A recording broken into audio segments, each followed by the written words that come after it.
Nagaaniif haraarri Waaqayyoodhaa lafaaf biyya jirtan hundumaatti isiniif haa ta'u. Qulqulloota saba Waaqayyoodhaa kan taatan dumti keessan akkam jirtu. Yesuus Kiristoosidhaaf galanni guddaan haa ta'u.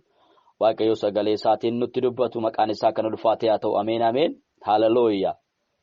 Kan akka Waaqayyo keenyaa eessumattuu hin argamu. Inni seenaa geeddaru, inni dukkana ibsu, inni abaarsa cabsu maqaan isaa ulfaatu. Ameen ameen. Waaqayyoof galanni guddaan haa ta'u. Egaa arras immoo sagalee Waaqayyoo walii wajjin ilaalla. Yesuusidhaaf galanni guddaan haa ta'u. Arras Waaqayyo nutti dubbata. Arras Waaqayyo ergaa nuu qaba. Arras Waaqayyo dubbii nuu qaba. Arras Waaqayyo waan nutti haasa'u qaba. Isaaf galanni guddaan haa ta'u. Isaaf kabajni guddaan haa ta'u. Maqaan isaa ololaa jedhu. Yesuus inni guddaadha. Ameen. Haalelooyaa. Yesuusidhaaf galanni guddaan haa ta'u. Mee Waaqayyo akka nutti dubbatu sagalee isaa ergee Waaqayyo hunduma keenyatti akka haasa'uuf duraan dursinee Waaqayyoon hin kadhannaa. Maarraa doolaa baajaaraa laafaa jaanaa maariyaabos namni kamuu na wajjin hin kadhadhaayi. Waaqayyo dinqii godha. Yesuusidhaaf galanni guddaan haa ta'u. Ameen ameen. Haalelooyaa. Yesuusidhaaf galanni guddaan haa ta'u. Waaqayyo dinqii godha. Amma Yesuusidhaaf galanni guddaan haa ta'u. Ameen ameen. Abbaa kiyya gooftaa kiyya aniif sabni kee kinoo dura keetti walitti qabamneerra. Sagalee kee jiraataa dhaga'uuf yaa Waaqayyo iddoo kanatti walitti qabamneerra. Maqaa ilma kee Yesuus Kiristoositiin yaa Waaqayyo sagalee keessa jiraataa sabni hojjetuuf keessaa qabu. Billaa kara lamaan qarame caalaa qara qabu yaa Waaqayyo sagalee kee maqaa ilma kee Yesuus Kiristoosiin jireenya keenya irratti dhangalaasuuf fedhaaf jaalala kee haa ta'u. Maqaa ilma kee Yesuus Kiristoosiin dubbiin kee nuuf haa dhufu. Maqaa ilma kee Yesuus Kiristoosiin dubbiin kee nuuf haa dhufu. Saba kanaaf dubbiin kee haa dhufu. Qulqulloota kanaaf dubbiin kee haa dhufu. Amma sagalee kana kan dhagaaniif dubbiin kee haa dhufu. Maqaa ilma kee Yesuus Kiristoosiin dubbiin kee haa dhufu. Maqaa Yesuusiin dubbiin kee haa dhufu. Dubbiin kee gaafa dhufu hidhaa hiika. Dubbiin kee gaafa dhufu abaarsa cabsa. Dubbiin kee gaafa dhufu dukkana ibsa. Dubbiin kee gaafa dhufu seenaa geeddara. Dubbiin kee gaafa dhufu waan taaraa godha. Maqaa ilma kee Yesuus Kiristoosiitiin Waaqayyo nan jedha dubbiin kee haa dhufu. Dubbiin kee haa dhufu. Dubbiin kee haa dhufu. Gara waldaa kanaatti dubbiin kee haa dhufu. Gara qulqulloota kanaatti dubbiin kee haa dhufu. Gara warra sagalee kana dhaga'anitti dubbiin kee haa dhufu. Maqaa ilma kee Yesuus Kiristoosiin dubbiin kee haa dhufu. Lava dona mara lava jala badia bora lava jana mariabos. Dubbiin kee haa dhufu. Dubbiin kee haa dhufu. Dubbiin kee haa dhufu. Dubbiin kee haa dhufu. Dubbiin kee haa dhufu. Dhukkuba isaanitti birmaduu haa baani. Dhukkuba isaanitti birmaduu haa baani. Hidhaa isaanitti birmaduu haa baani. Qabaa isaanitti birmaduu haa baani. Waan jireenya isaanii qabe, waan bara isaanii qabe, waan mul'ata isaanii qabe, waan abjuu isaanii qabe, waan kakuu isaanii qabe. Maqaa Yesuus Kiristoositiin hundumatti birmaduu haa baani. Birmaduu haa baani. Birmaduu baani. Birmaduu baani. Sagaleen kee haa dhufu. Sagaleen kee haa dhufu. Inni hidhaa hiiku. Inni gaaffii deebisu. Inni abaarsa cabsu. Inni dukkana ibsu. Sagaleen kee maqaa Yesuusiin haa dhufu. Otoo sagaleen kun darbu yaa Waaqayyo gooftaa dhaloonni hidhaa adda addaatti hiikkachuu jalqabani.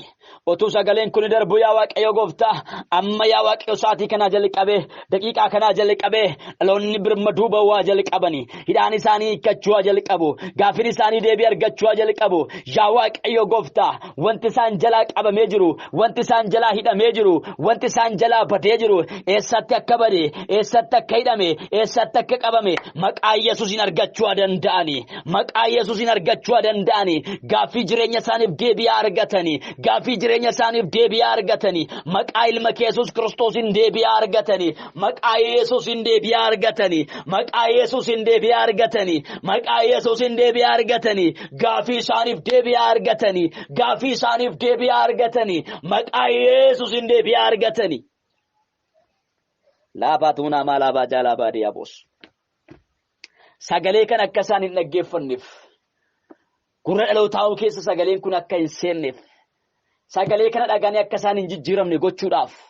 Sagalee kana dhaganii akka isaan hin geeddaramne gochuudhaaf. Gurra dhalootaa baay'ee qabu kan barbaadu. Sammuu dhalootaa baay'ee qabu kan barbaadu. Osoo isaan dhaggeeffatan isaan raffisuu kan barbaadu. Osoo isaan yaa Waaqayyo gooftaa kadhatan achiin kan isaan raffisu. Maqaa ilma kee Yesuus Kiristoosiin nan ajaja. Macci hafuura dukkanaa, humni Luusifar, hafuurri xonqolaa, maqaa ilma kee Yesuus Kiristoosiin nan ajaja. Dhaloota kanarratti yaa Waaqayyo gooftaa kiyyoo isaa kan darbatu. Maqaa ilma kee Yesuus Kiristoosiitiin. Maqaa ilma kee Yesuus Kiristoosiitiin. Amma hojiin isaa maqaa ilma kee Yesuus Kiristoosiin kan diigame haa ta'u. Ilmi Waaqayyo Yesuus Kiristoos hojii sheexanaa diiguudhaaf mul'ateera sagaleen kee akkuma dubbatu maqaa ilma kee Yesuus Kiristoosiin inni hojjeta garuu hojiin isaa maqaa ilma kee Yesuus Kiristoosiin kan diigame haa ta'u dhaloota kanarratti hojjetee kan ture dhaloota kanarratti karoorfatee kan ture dhaloota kanarratti darbatee kan ture maqaa Yesuus Kiristoosiin hojiin isaa amma jalqabe haa diigamu hojiin isaa amma jalqabe haa diigamu maqaa Yesuusiin haa diigamu maqaa Yesuusiin haa diigamu dhaloota kanarraa haa diigamu qulqulloota kanarraa haa diigamu waldaa kanarraa haa diigamu miseensota kanarraa haa diigamu maqaa Yesuusiin diigeera maqaa Yesuusiin diigeera maqaa Yesuusiin diigeera humna xonqolaa diigeera humna digimtii diigeera humna biyya lafaa kanaa diigeera maqaa Yesuusiin diigeera jireenya isaa irraa diigeera bara isaa irraa diigeera fayyaa isaa irraa diigeera maatii isaa irraa diigeera maqaa Yesuusiin diigamu maqaa Yesuusiin diigamu maqaa Yesuusiin diigamu maqaa Yesuusiin diigamu rifeensa mataa isaanii jalqabee qeensa miila isaaniitti ibidda Waaqayyoo ajajeera ibidda kee ajajeera ibidda kee ajajeera ibidda kee ajajeera dhokatee mul'atee dhaloota kana keessa taa'ee dhaloota kana jeeqaa kan jiru maqaa ilma kee Yesuus Kiristoosiin macci afura dukkanaa amma nan ajaja maqaa Yesuus Kiristoosiin caraan waa jalqabu gubachuu waa jalqabu bawwaa jalqabu keessa bayi maqaa Yesuus Kiristoosiin sirukuteera diigami maqaa Yesuusiin diigami maqaa Yesuusiin laphee isaanii qabdee kan jirtu jireenya isaanii qabdee kan jirtu gadaamessa isaanii qabdee kan jirtu sammuu isaanii qabdee kan jirtu fayyaa isaanii qabdee kan jirtu hafuura isaanii qabdee kan jirtu jireenya isaanii qabdee kan jirtu bayi maqaa Yesuusiin bayi maqaa Yesuusiin bayi maqaa Yesuusiin bayi maqaa Yesuusiin bayi maqaa Yesuusiin daaf gubadhu maqaa caalu maqaa Yesuus Kiristoositiin gubadhaa macci afura dukkanaa gubadhaa maqaa Yesuusiin gubadhaa maqaa Yesuusiin gubadhaa maqaa Yesuusiin sin gubeera maqaa Yesuusiin sin gubeera maqaa Yesuusiin gubadhaa maqaa Yesuusiin gubadhaa maqaa Yesuusiin sammuu dhalootaa gadhiisaa nagaa isaanii gadhiisaa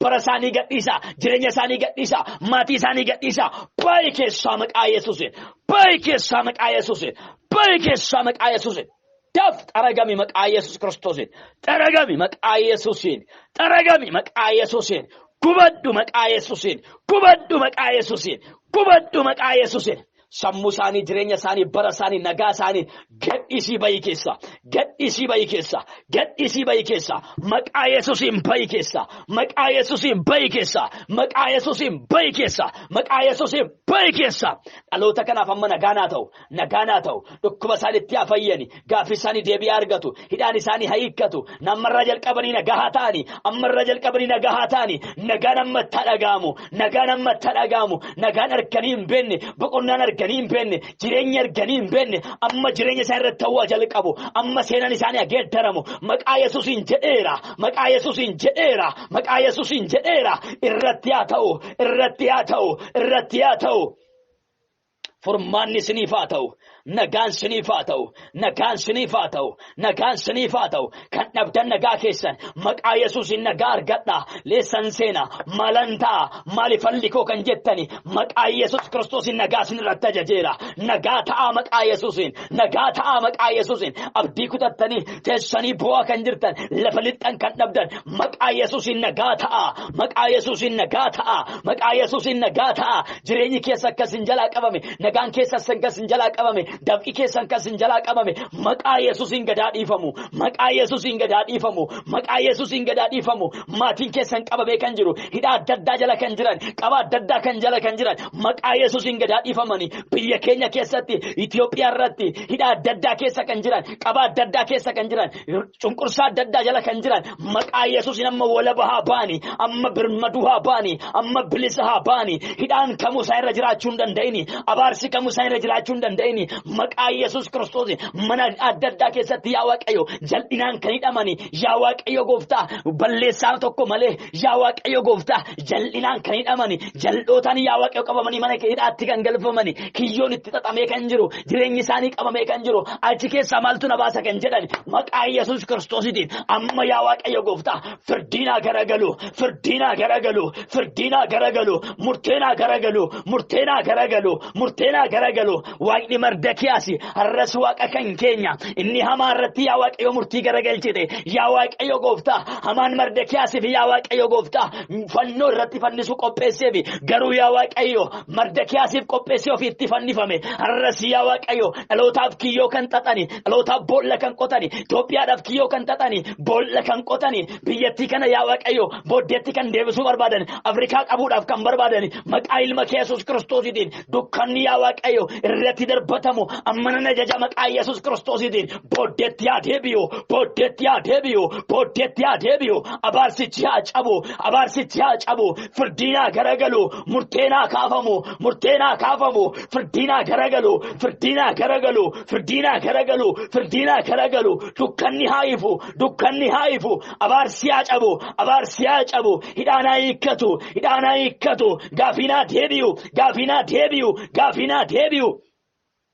Sabni baay'een gaafii baatee kan deddeebi'u namni baay'een gaafii baatee kan deddeebi'u waldaa baay'een gaafii baatee kan deddeebitu yaa waaqayyo gooftaa gaafii baatanii kan deddeebi'ani furmaata isaa kan dhabani waa'ee biyyaadhaaf waa'ee nama dhuunfaadhaaf waa'ee waldaa kiristaanaadhaaf yaa waaqayyo gooftaa gaafii adda addaa baatanii kan deemani hibboo adda addaa baatanii kan deemani galgala kana nan jedha maqaa ilma kee Yesuus Kiristoosiin murteenaa garagalu biyya keenya Itoophiyaa irratti galgala kana nan jedha maqaa ilma kee Yesuus Kiristoosiin murtiinaa garagalu murtiinaa garagalu murtiinaa garagalu firdiinaa garagalu jal'oonni iddoon argatini jal'oonni barcuma argatini barcumi jal'ina haa garagalu barcumni jal'ina haa garagalu teessoon jal'ina haa galabbaxamu maqaa Yesuusiin garagalcheera maqaa Yesuusiin garagalcheera teessoo jal'inaa garagalcheera teessoo abaarsaa garagalcheera teessoo firdii jal'inaa garagalcheera maqaa Yesuusiin garagalcheera maqaa Yesuusiin garagalcheera yeroo kanatti sa'aatii kanatti maqaa Yesuus Kiristoositiin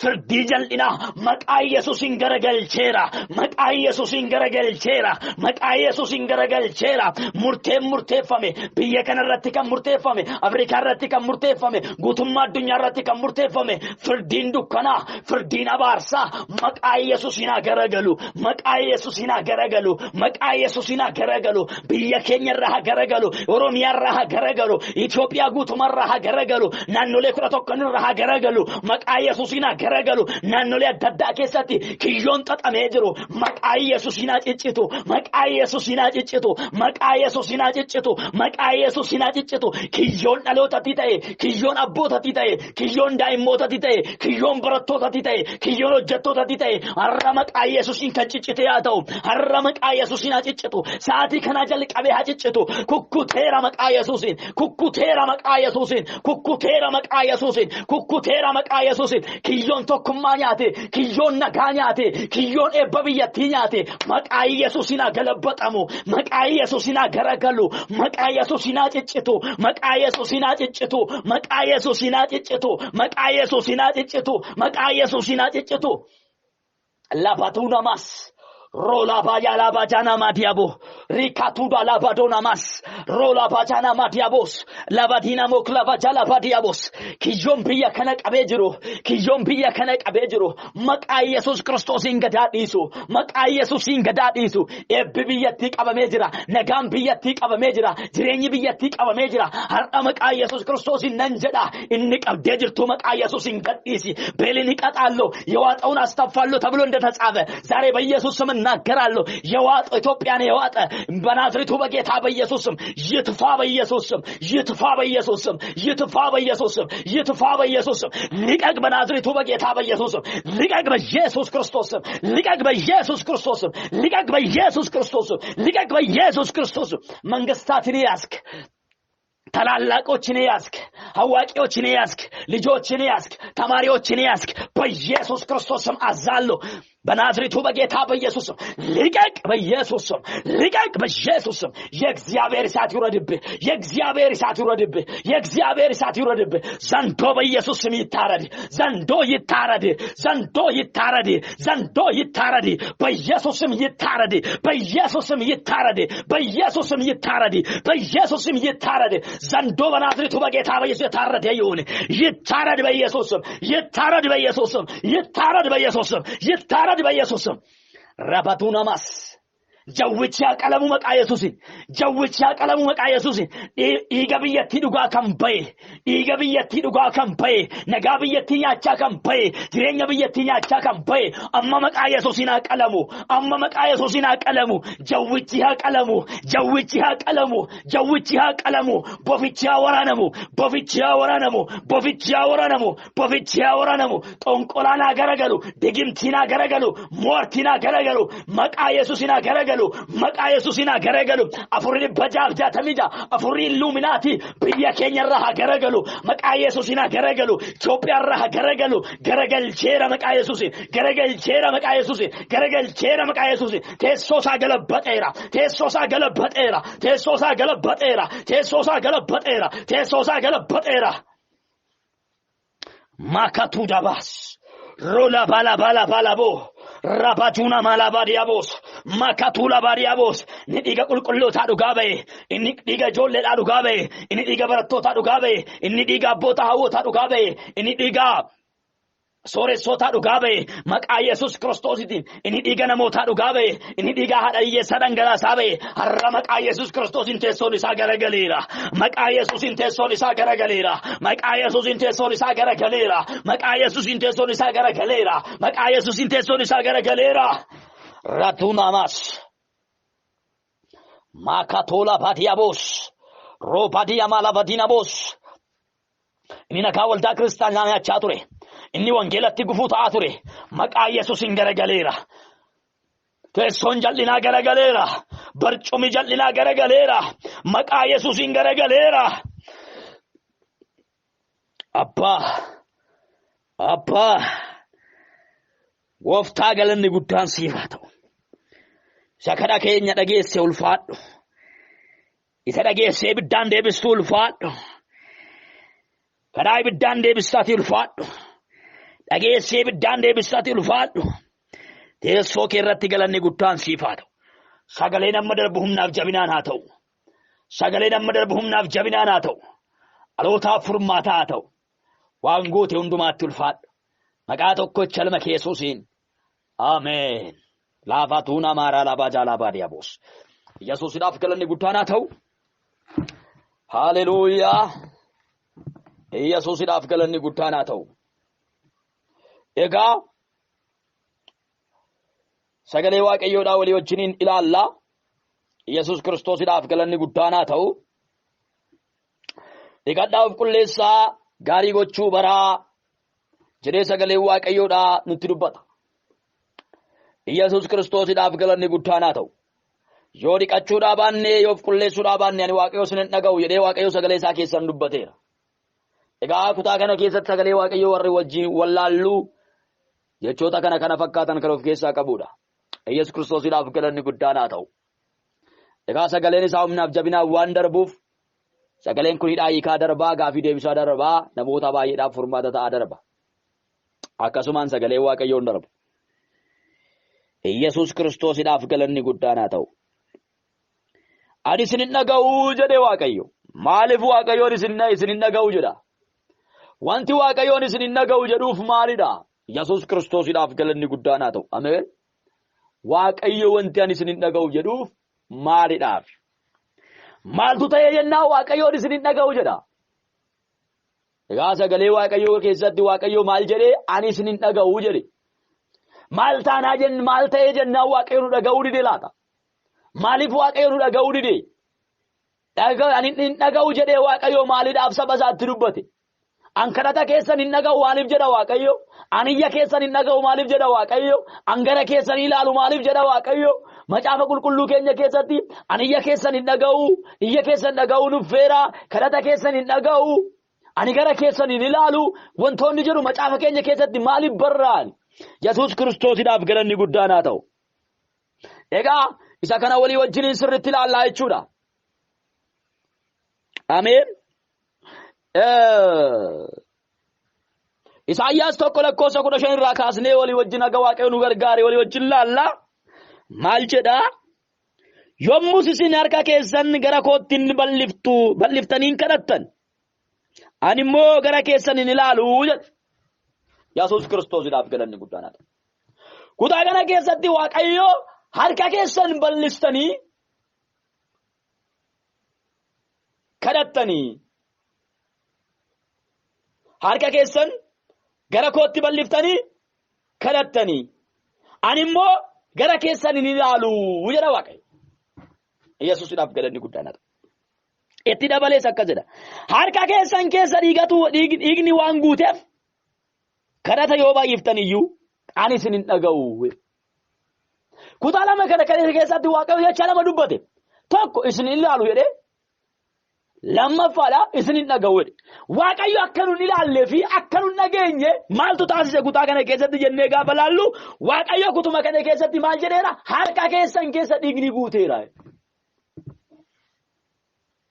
Yesuusidhaaf galanni guddaan harka keessan keessa maaltu guute dhiigatu guute harka keessan keessa dhiiga dhangalaasaa ooltu.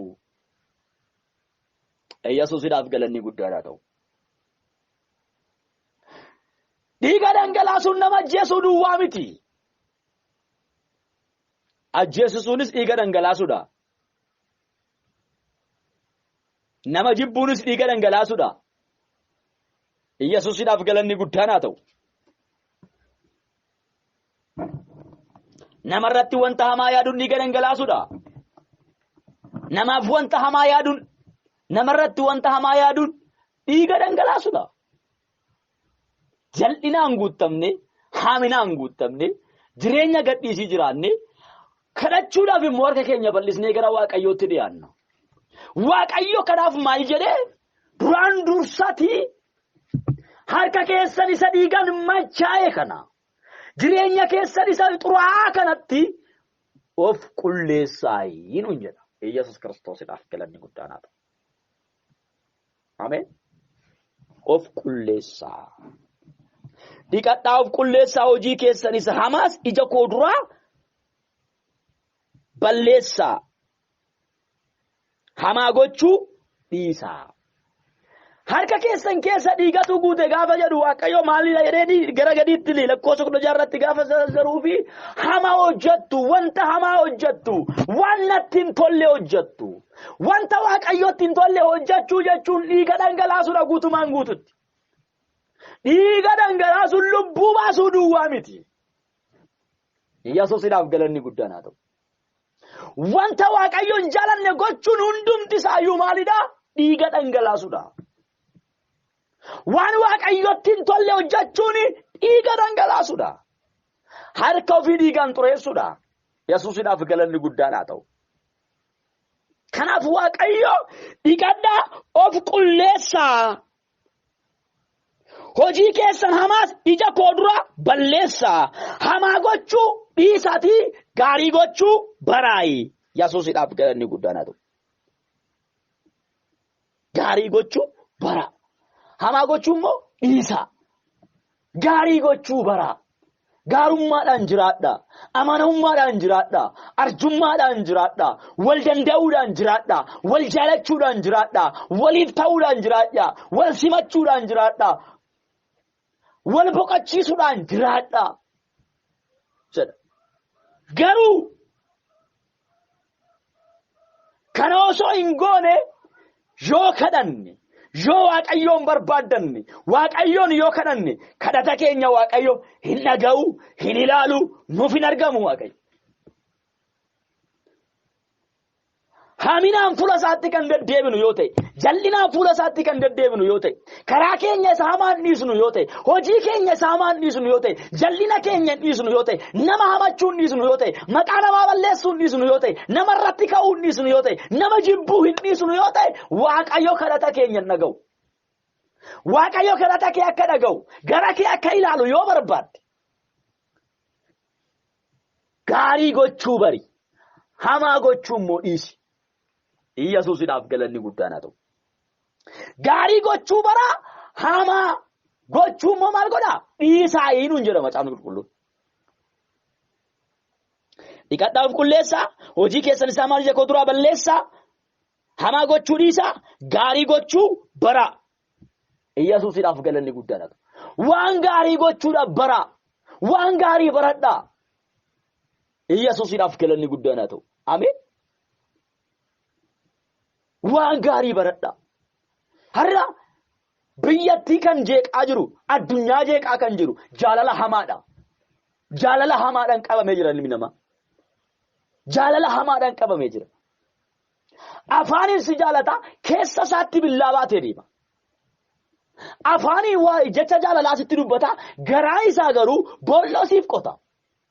Obboleessi obboleessa dabarsee kenna. Abbaan ilma dabarsee kenna. Bara kana keessatti, bara namni wal dabarsee wal kennu kanatti, bara abbaan ilma dabarsee kennutti, ilmi abbaa dabarsee kennutti, bara obboleessa obboleessa dabarsee kennutti, bara kana keessatti ijoolleen waaqayyoodha adda baatee jiraachuu qabdi. Dhiqattee qulqullooftee jiraachuu qabdi. Gaarii gochaa jiraachuu qabdi. Haminarraa baqattee jiraachuu qabdi. Ijoolleen waaqayyoo.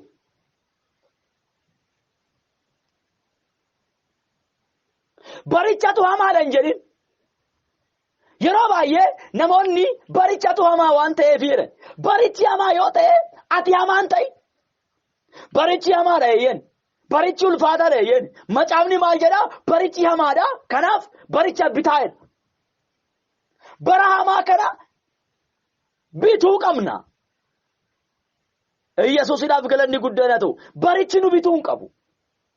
Jallinni baricha keessaa nu bituu hin qabu. Hamini baricha keessaa nu bituu hin qabu. Gaarummaan nu keessa jiru. Jaalalli nu keessa jiru. Tokkummaan nu keessa jiru. Bara isa hamaa kana maal gochuu qaba? Bituu qaba.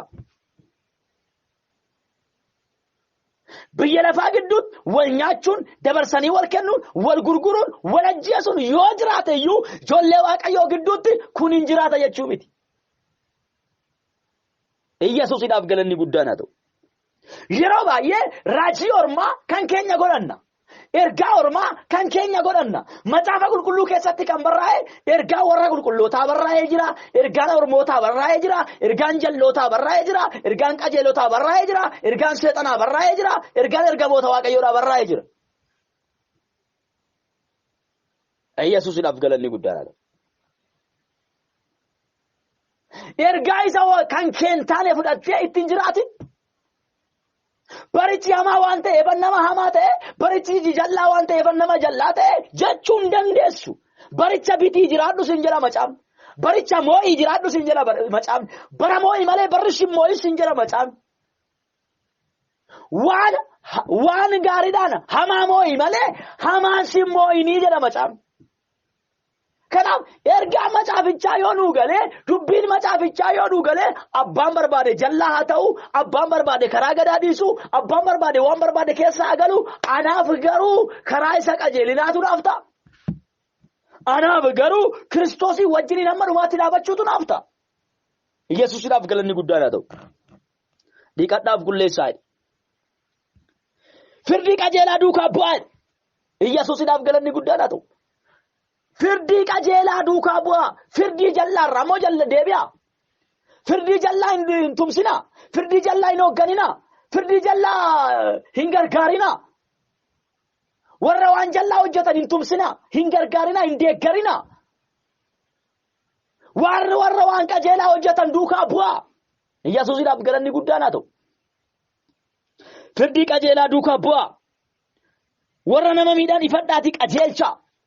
Warra nama miidhaan ifadhaatii qajeelchaa. Yesuusidhaaf galanni guddaan. Warra nama miidhaan ifadhaatii qajeelchaa. Dura dhaabadhaa. Ittiin mormaa falmaatii qabaa. Warra nama miidhaan. Yesuusidhaaf galanni guddaan haa ta'u. Ittiin mormaa falmaa qabaa. Yesuusidhaaf galanni guddaan haa ta'u. Ijoollee abbaan irra hin jirreef faradaa. Haadha hiyyeessaaf falmaa. Yesuus Kiristoosidhaaf galanni guddaan haa ta'u. Ijoollee abbaan irra hin jirreef maal godhaa? Faradaa. Abbaan qaban kan isaaniif falmu. Firan qaban kan isaaniif falmu. Isaaniif maal ta'a? Faradaa. Isaan gargaara, cinaa dhaabadhaa. Yesuusidhaaf galanni guddaan haa ta'u. Har'a jal'oonni baay'een waajjira mootummaa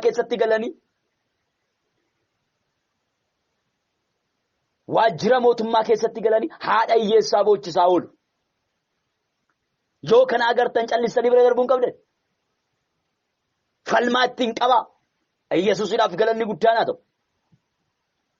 Ittiin qabaa ittiin mormaa dura dhaabadhaa. Wanti ati godhaa jirtu kun sirrii miti jedhaani. Wanti inni hojjechaa jiru sun sirrii ta'uu osoo sirrii dhabuu ta'uu isaa beektan, jal'ina ta'uu osoo beektan, hamina ta'uu osoo beektan, zim jettanii bira hin darbinaa. Itti gaafatamtu. Yesuusiidhaaf galanni guddaan haa ta'u. Itti gaafatamtu.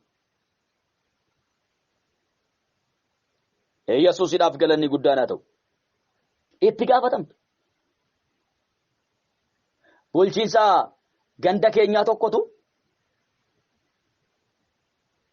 lafa awwaalaa dhufee nama dhuunfaadhaaf kennuudhaaf dhufe. Iddoo awwaalaadhaaf kan kenname. Dura dhaabadheen ittiin falme. Harkattan qabe. Sana booda namoonni akkasinaan jedhan. Maaliif jibba fudhattaati? Maaliif haga mana hidhaatti galfamtutti ittiin falmita yoo dhiiste maali jedhan? Dura dhaabadhee ittiin falmennaan mana hidhaatti na darbate.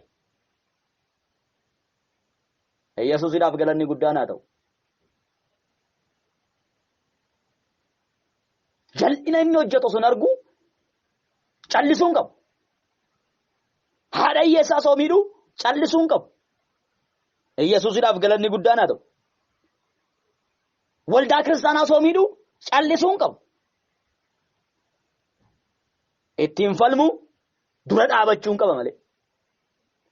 Lakki maaltu namaa walitti si buuse maaf jibba fudhattaadha namni garii? Miti. Miti. Jal'aadhaan jal'aa jechuudhaaf qajeelaadhaan immoo qajeelaa jechuudhaaf waamamneerra. Yesuusiidhaaf galanni guddaan haa ta'u. Dura dhaabachuu qabna. Falmuu qabna. Haadha hiyyeessaaf falmuu qabna. Kan ishiidhaaf falmuu hin qabu. Yesuus Kiristoosiidhaaf galanni guddaan haa ta'u. Kanaaf Waaqayyo maal jedhee? Koottaa mee walii wajjin dhugaa baafnaa jedhe Waaqayyo. Koottaa walii wajjin dhugaa baafna. Warri dhugaa barbaaddan yoo jiraattan koottaa walii wajjin dhugaa baafna jedhe Waaqayyo. Dhugaa barbaaddonni yoo jiraattan koottaa walii wajjiniin dhugaa baafna. Warri dhugaa barbaaddan yoo jiraattan koottaa walii wajjin dhugaa baafna jedhe Waaqayyo. Cubbuun keessan akka dhiigaa yoo isin diimesse iyyuu akka cabbii in addaattu. Yesuusiidhaaf galanni guddaan haa ta'u. Kan dhugaa baastan yoo ta'e, kan dhugaadhaaf jiraattan yoo ta'e, dhugaa irratti kan duutan yoo ta'e, cubbuun keessan akka dhiigaa yoo isin diimesse iyyuu akka cabbii in addaattu. Dhugichi birmaduu isin baasaa jechuudha. Yesuusiidhaaf galanni guddaan haa ta'u. Chaakaa doonaa maaraa laabaa caalaa baadiyyaa boosu. Dhugichi birmaduu isin baasaadha. Dhugaan birmaduu nama baasti amee. Dhugaan birmaduu nama baasa. Yesuusiidhaaf galanni guddaan haa ta'u. Dhugaan birmaduu nama baasa. Diimaa biluu yoo isin godhe iyyuu akka jirbii damaas adii in taatu. Yesuusiidhaaf galanni guddaan haa ta'u. Ara dhugaan birmaduu nama baasame ameen jedha haalelooyyaa. Yaa saba Waaqayyoo ameen jedha dhugaan birmaduu isin baasa. Yesuusiidhaaf galanni guddaan haa ta'u. Dhugaan birmaduu nama baasti. Dhugaadhaaf jiraadhaa. Eessumattuu dhugaadhaaf jiraadhaa. Lafa kamittuu dhugaadhaaf jiraadhaa. Dhugaa dubbadhaa. Sobdee wama barbaadde haasoftee wama barbaadde gootee buluu hin dandeessa. Garuu maal faayidaa qaba gaaf tokko fuulee firdii Kiristoos dhaabatta. Har'a garaa kee guuttattee buluu hin dandeessa. Garaadhaaf kan jiraatan jalloota baay'eetu jira biyya keenya keessa. Mana amantaatii jalqabee hamma waajjira mootummaatti. Garaa isaanii duwwaadhaaf kan bulan. Saba Waaqayyoodhaaf kan hin dhaabanne. Sabaaf kan hin dhaabanne. Warra garaadhaaf bulan baay'eetu jira addunyaa kana keessa. Dhugaadhaaf kan hin dhaabanne, dhugaadhaaf kan hin falmine, dhugaadhaaf kan hin jiraanne. Dhugaadhaaf yoo dhaabatte cubbuun kee akka dhiigaa yoo si diimesse iyyuu akka cabbiin adda addaa diimaa biluu yoo si godhe iyyuu akka jirbii damaa hin taata. Yesuus Kiristoosidhaaf galanni guddaan haa ta'u. Waaqayyo akkas jedhe. Tole jettanii dhugaadhaaf yoo jiraattan, tole jettanii gaarii gochuudhaan yoo kan jiraattan ta'ee jedhe. Tole jettanii yoo abboomamtan, abboomii koo kan raawwattan yoo ta'e, akka dubbii kootti kan jiraattan yoo ta'e, tole jettanii yoo abboomamtan chaakaatuudhaa baaraa. Haaleluyyaa. Eebbifamuudhaaf namni lafa hin seenne hin qabu. Eebbifamuudhaaf raajii bira hin deemne hin qabu. Eebbifamuudhaaf gaara hin baane hin qabu. Eebbifamuudhaaf dachaa hin buune hin qabu ilmi namaa. Garuu eebbifamuudhaaf karaan Waaqayyoo kaa'eera. Maaf jaanjoofta, maaf walii gabfiidde gad dhaabadhu sagalee Waaqayyoo ilaali. Sittani himaa kootu. Akkas jedha. Yesuusidhaaf galanni guddaan. Eebbifamuu barbaaddaa? Yoo eebbifamuu barbaadde. Yoo eebbifamuu barbaadde. Tole jettanii yoo abboomamtan wanta gaarii lafichi baasu hin nyaattu. Yesuusidhaaf galanni guddaan. Tole jettanii gaafa isin abboomamtan irraa jalqabdanii lafti keessaan waan gaarii isinii baasa. Waan gaarii lafti keessa isinii baasu immoo hin nyaattu. Lafti kee maali dhalaata? Kan kee lafti maali? Qotee bulaa yoo taate kan kee lafti lafuma sana. Lallabaa yoo taate kan kee lafti isuma. Barataa yoo taate kan kee lafti isuma. Barsiisaa yoo taate kan kee lafti sanuma. Waanuma hojjettu sana lafti kee. Hojjetaa yoo taate lafti kee isuma sana. Gaafati Waaqayyoof abboomamte lafti kee waan gaarii si baasu eegala. Yesuus Kiristoosidhaaf galanni guddaan haa ta'u. Ameen ameen. Yesuusidhaaf galanni guddaan haa ta'u. Bulettii tokko na yaadadha. Yeroo hundumaayyuu nan dubbadha waa ishiidha. Waaqayyoof osoo hin abboomamin dura baay'ee miidhamaa turte. Biyya hambaa keessatti baay'ee miidhamaa turte. Waaqayyoof osoo hin abboomamin dura. Gaaf tokko garuu akkan kadhadhuuf karaa keessaa dhuftee na gaafatte. Maa irratti akkasii kadhadhuu barbaadda jennaan nan hojjedhaa jireenyi koo garuu duwwaadhaa jetti. Akkanaa gaafii tokkoon gaafadhe. Abboomii keessaa yookaan immoo iyyuu ajaja Waaqayyo keenya nu ajaje keessaa tokko kakuu moofaa keessattis kan ture, kakuu haaraa keessattis kan itti fufe, hamma irraatti kan jiru 10 keessaa tokko mana Waaqayyoodhaaf kennuudha. Kana gootee jirta jennaan gonkumaa godhee hin beeku. Har'arraa jalqabiitii ajajame. 10 keessaa tokko guutumatti gombisaa Waaqayyootti galchi. Yesuusidhaaf galanni guddaan haa ta'u. Waan argattu sanarra. Waan lafichi kee baasu sanarra. Lafti isheedhaa maali? Mindaa isheeti. Waan lafti kee baasu sanarraa 10 keessaa tokko mana Waaqayyootti galchi. Sana booda hojii Waaqayyoo siif hojjetu na agartaa jedhe. Akkuma sana immoo abboomamaa kan hin turre amma abboomamuutti kaate. Yeroo yerootti 10 keessaa tokko gombisaa Waaqayyootti galchuutti galte. Gaafa jalqaba galchitu mindaa isheetu dabalan. Yesuusidhaaf galanni guddaan haa ta'u. Lammaffaas gaafa galchitu ammas mindaan isheedhaa hin dabalan. Waggaadhuma sana keessaa biyya keessatti mana ijaarratte. Waggaa meeqaaf ifaajjee kan dadhabde waa tokko kan of harkaa hin qabne. Biyya keessatti mana ijaarratte. Lafti isheedhaa waan gaarii biqilchuutti ka'e. Tole jettanii yoo abboomamtan waan lafichi baasu hin nyaattu. Eebba lafichi baasu hin nyaattu. Yesuusidhaaf galanni guddaan haa ta'u. Yoo abboomamuu baanne garuu diddanii yoo ana irratti kaatan garuu billaan isin nyaata jedhee ani Waaqayyo kana dubbadheera. Yesuusidhaaf galanni guddaan haa ta'u. Hin abaarramtuu jedhe Waaqayyo. Billaatu isin nyaata jedhe Waaqayyo. Yoo abboomamtan garuu eebba lafichi baasu hin nyaattu. Lafti keessan eebba baasa. Yesuusidhaaf galanni guddaan haa ta'u. Waa'ee lafichaa wanta ati qabdutu lafa keeti. Mindaa'uu qabaatte mindaa keetu lafa keeti. Mindaa keessana Waaqayyo gaarii godha. Mindaa keessana Waaqayyo eebbisa. Diddanii yoo narratti kaatan garuu billaan isin nyaataa. waan gaarii lafichi baasu nyaattu jedhee sagalee waaqayyoo gaafa dubbatu har'a baay'een isaanii lafti isaanii waan isaanii baasu hin nyaatan kan nyaatu kan biraati. Maaliif waaqayyoo wajjin hojjetan kaa kudhan keessa tokko mana waaqayyootti hin galche kan biraatu nyaata. Yesuusiidhaaf galanni guddaan haa ta'u kan biraatu nyaata. Eebba isaanii kan biraatu nyaata. Nagaa isaanii kan biraatu nyaata. Dafqa isaanii kan biraatu nyaata. Kan biraatu nyaata. Gaafa isaan mindaa fudhatan dhukkubni illee gaafa isaan maatii keessaa namni dhukkubsatee itti bilbilama. Horiin du'ee itti bilbilama. Maaloon ta'e itti bilbilama. Rakkinni adda addaa ka'ee itti bilbilama. Balaatu ka'edha. Manatu gubate maatiirraa. Hotiyyootu du'e maatiirraa. Haadha keetu dhukkubsate. Abbaa keetu dhukkubsate. Maaloo obboleessa keetu dhukkubsate. Maaloo keetu dhukkubsate. Mana yaalatti. Balaa adda addaa irratti. Maallaqni keessan bittinnaa'ee. Abaarsa waaqayyoodhaaf. Dheekkamsa waaqayyoodhaaf taatanii haftan. Maal ta'a? Maal ta'a waaqayyoo wajjin hojjettan?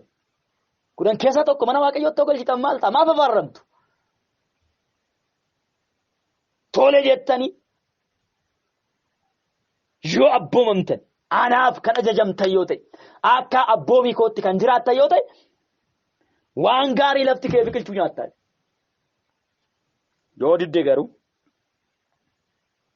yoo anarratti kaatee garuu irratti ka'u jechuun maal jechuudha? Faallaa isaa ta'u jechuudha. Ajaja isaa fudhachuu diduu jechuudha. Waan inni godhaa jedhe gochuu dhiisuu jechuudha. Billaan isin nyaata jedhee waaqayyo. Yesuusiidhaaf galanni guddaan haa ta'u. Billaan isin nyaata. Dhugaadha. Hojii ergamoota kakuu haaraa keessatti hojii ergamootaa boqonnaa sharra dhaqanii laatan naaniyaa fi saphiiraanii abbaa manaa fi haadha manaa turan. Guyyaa tokko du'an. Sababni isaan du'aniif waaqayyoof abboomamuu didan. Yesuusiidhaaf galanni guddaan haa ta'u. Waaqayyoof abboomamuu didan. Waaqayyo irratti ka'an. Waaqayyoon soban. Waaqayyoon attaallaluu barbaadan. Waan lafti isaanii baase gatii lafti isaanii baase irraa hambisanii fidan. Afurri waaqayyoo immoo argee isaan gaafate. Kanumatti gurgurattanii lafa keessan jennaan maal osoo gurguratiin dura lafti keessan hin turre maaliif sobduule? Waan sobdaniif amma billaatus nyaataa sana isa kana kakuu moofaa keessatti hin jirru jedha namoonni baay'ee kakuu haaraa keessa jirraa jedha. Kakuu haaraa keessatti namni guyyaa haati manaaf abbaan manaa guyyaa tokko kan du'an kakuu haaraa keessatti waaqayyo irratti ka'anii. Yesuus Kiristoosiidhaaf galanni guddaan haa ta'u. Waaqayyo irratti ka'anii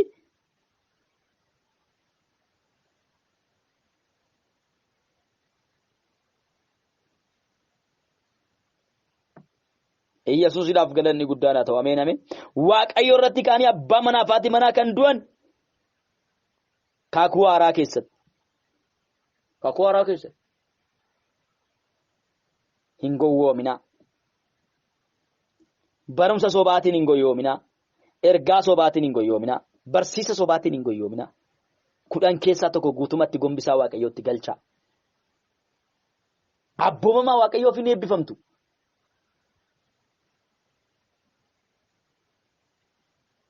Waggaa 7 biyya hambaa keessatti teessee kan waa tokko godhachuu dadhabde waggaa sana keessa waggaa abboomamuu eegalte sana keessa waggaa ajajamuu eegalte sana keessa waaqayyo manatti jaala. Namoonni baay'een kudhan keessaa tokko hin kennu garuu yommuu kennan kana ofittummaadhaan kan kennan jiru. Of agarsiisuudhaaf kan kennan jiru. Of jajuudhaaf kan kennan jiru. Maqaa isaanii mul'isuudhaaf kan kennan jiru. Isaan gatii isaanii argataniiru. Yommuu kennitan jaalala waaqayyoof qabda irraa kan ka'e kennaa. Erga kennitanii booda tajaajilaatti kennitan sanii waqqasinaa. Waaqayyo eebba tajaajilaa godheera. Kudhan keessaa tokko kan tajaajilaati jedhee waaqayyo eebbisee tajaajiltootaa kenneera. Waan waaqayyo tajaajiltootaa kenne isin amma immoo tajaajiltoota irratti gumgumuun qabdan. Isinirraa kan barbaachisu kennuudha. Tajaajiltoonni gaheen isaanii nyaachuudha. Kana kan godhe waaqayyoodha. Yesuusiidhaaf galanni guddaan haa ta'u. Isinirraa kan barbaachisu kudhan keessa tokko kennuudha. Tajaajiltoota irraa kan barbaachisu immoo nyaachuudha. Yesuusaaf galanni guddaan haa ta'u. Kudhan keessaa tokko isin mana waaqayyootti kennuudha. Ga'een tajaajiltootaa immoo isa kenname sana nyaatanii hojii waaqayyoo hojjechuudha.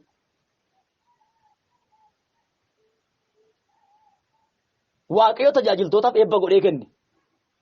Tajaajiltootaaf dhaala keessan jedheen, eebba keessan jedheen, lafa isiniif hin kennoon kana isiniif kenneera, dhaalli keessan kana, maasiin keessan kana jedheeniira.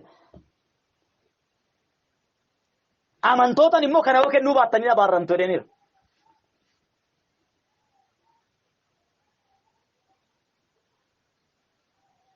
Tajaajiltoonni immoo isa kana nyaatanii hojii isaa akka hojjetaniif eebba godhee isaaniif kenneera. Akka kanatti hubanneen jirru waan ta'eef yeroo baay'ee kudhan keessaa tokko hoggaa kenninu kan gumgumnuuf hin kenna namni baay'een hin gumguma. Maqaa Yesuus Kiristoosiin hubannaan siniif haa kennamu. Hubannaan siniif haa kennamu. Hubannaan siniif haa kennamu maqaa Yesuus. Tole jennee yoo abboomamne eebba hin nyaanna. Ameen ameen. Eebbatu nu eeggata. Haalelooyaa. Yesuus Kiristoosiidhaaf galanni guddaan haa ta'u. Anaan eebbatu eeggata, isiniin eebbatu eeggata, nuyin eebbatu eeggata. Yesuus Kiristoosiidhaaf galanni guddaan haa ta'u. Tole jedhaa abboomamaa Waaqayyoof ishii jedhaani. Yesuusiidhaaf galanni guddaan haa ta'u. Tole jedhaani ishii jedhaani abboomamaa fi Waaqayyoof. Diddanii Waaqayyoo irratti hin ka'inaa. Diddoota hin ta'inaa. Warra didan hin ta'inaa.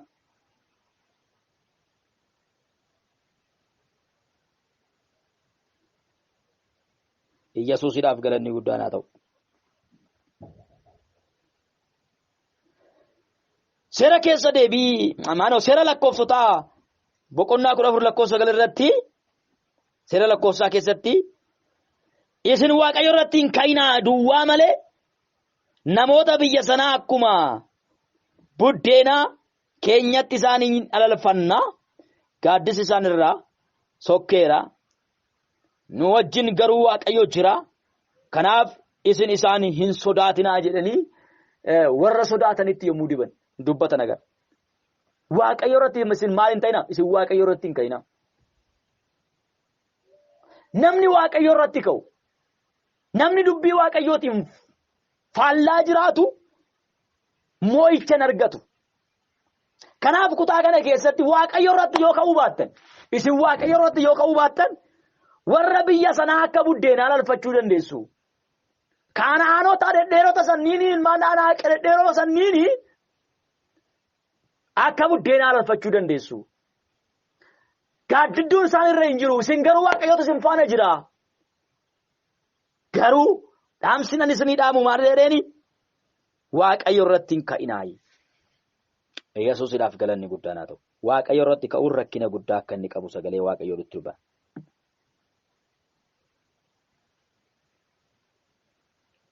Yesuusiidhaaf galanni guddaan haa ta'u. Warra didanii Waaqayyo irratti ka'an hin ta'inaa.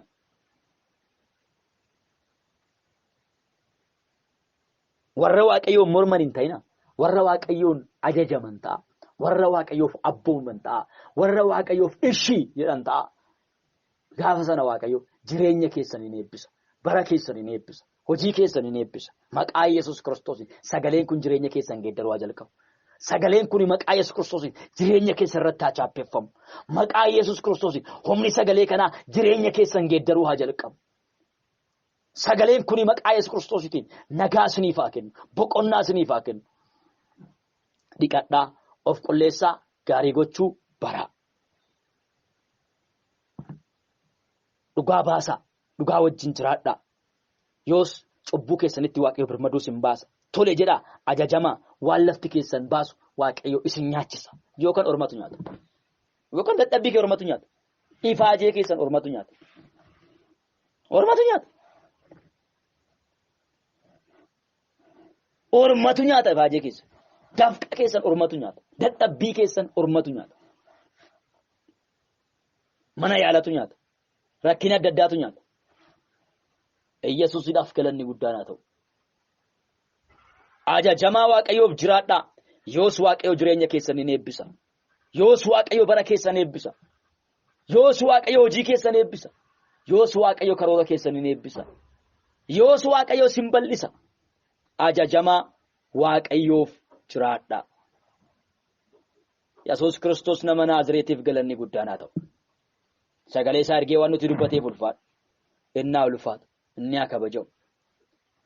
Gooftaan baraa jireenya keessan haa eebbisu. Sagalee kanatti guddaa akka eebbifamtan abdiif amantiin qaba. Waaqayyo sin haa eebbisu. Barri keessan, jireenyi keessan, hojiin harka keessanii maqaa Yesuusiin kan eebbifame haa ta'u. Eebbifamaa. Obboleessa keessan Gammachuu Urgee lakkoofsa bilbila kootii Duwwaa 91299 1049 argachuu dandeessu. Sheera walii godhaa, walii daddabarsaa, sagalee Waaqayyoo wal laqqabsiisaa. Gooftaan sin haa eebbisu. Eebbifamaa.